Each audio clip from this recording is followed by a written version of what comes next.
conversation avec un tonton là qui m'a surpris quoi. Le tonton il a déjà bien certain âge là quoi. Je lui demande tonton, tu gères.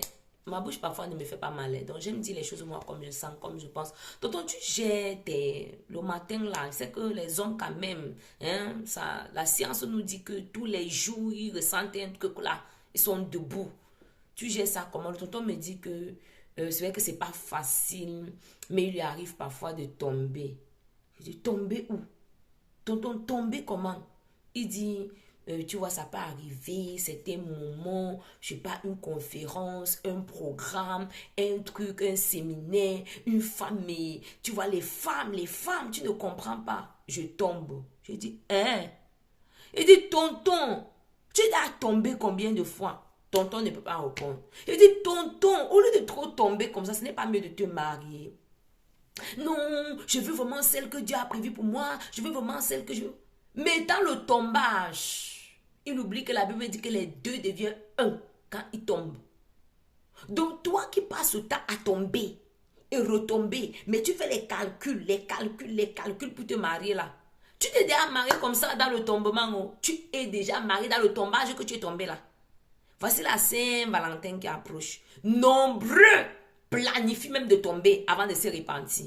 Ils oublient que dans la minute qu'ils sont tombés, Jésus peut revenir. Et il y a quelqu'un qui m'a dit récemment, est-ce que je suis le bois? Est-ce que je suis le bois? Tu n'es pas le bois, tu es le fer. C'est pour ça que le verset là dit que celui qui brûle, qui se marie, pas qu'il tombe. Et il y a les bons frères que en cette saison, ils vont commencer pour satisfaire leurs émotions. Prends leur téléphone, écris aux sœurs. Ah sœur, comment tu vas? Il veut seulement sentir qu'il est aussi garçon. Il veut faire croire à la sœur qu'il est intéressé. Il n'est pas intéressé. Arrêtez ça. Oh. Arrêtez de susciter les choses que vous ne pouvez pas contrôler, que vous ne pouvez pas mener jusqu'à la fin. Si ça ne doit pas conduire au mariage, si tu ne penses pas que ça va aller au mariage, ne commence pas. Arrêtez de jouer avec les émotions des enfants des gens. Arrêtez. Oui, frère, arrête de jouer avec les émotions des filles des gens. Arrête. Arrête. L'âme des enfants des gens n'est pas ton jouet. Maintenant, si tu as envie de sentir aussi que tu peux draguer, que tu peux donner les fleurs, tu veux jouer avec les émotions des filles pour pouvoir dire dans les commentaires que oui, il y a une soeur là avec qui je parlais, à la fin, ça n'a pas donné. Tu mens. Tu savais au préalable que tu n'allais rien faire avec cette soeur là. Donc, il faut arrêter. Et je vais dire à quelqu'un, c'est pas parce que tu es un homme que tu as l'érection, qu'il faut que toi tu passes à l'acte. Jésus était pleinement Dieu, pleinement homme. Donc le matin là, son corps faisait. Mais il a pu résister. Tu peux résister. Et il y a beaucoup qui résistent. De même à une soeur. C'est pas parce que, oh, je sens que. Il y a certains qui sont abonnés même dans des pages des trucs pornographiques.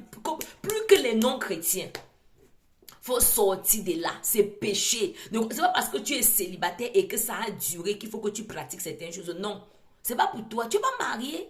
Pornographie, ce n'est ni pour les mariés ni pour les célibataires, c'est pour personne. Ça vient de l'enfer. Et tant que tu n'es pas marié, laisse ton corps tranquille. Si ça chauffe trop, prends l'eau. Si le corps là, tu sens que ça chauffe, prends l'eau froide, tu tapes. Ça va s'arrêter. Oui.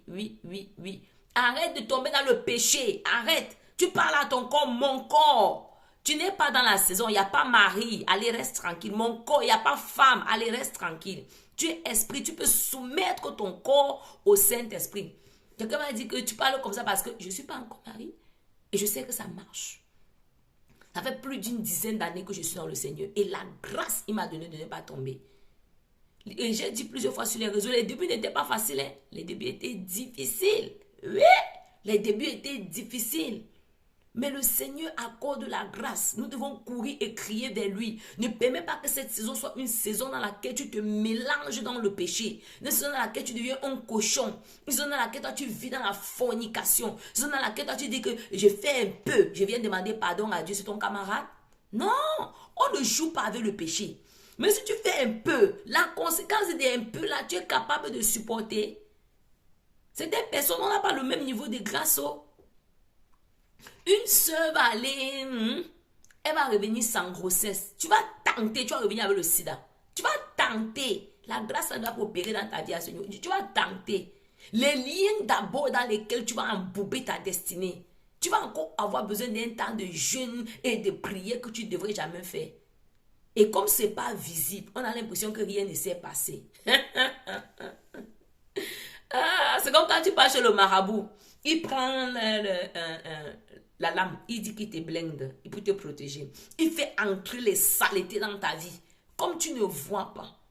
Tu crois seulement que comme on a frotté, quoi, là, tu es protégé. De même quand tu pars, le préservatif n'empêche pas les démons. Donc ne dis pas que j'étais préservé. Même si tu as mis le Norplan, tu as mis n'importe quoi, tu prends les contraceptifs, ça ne contraceptive pas les démons.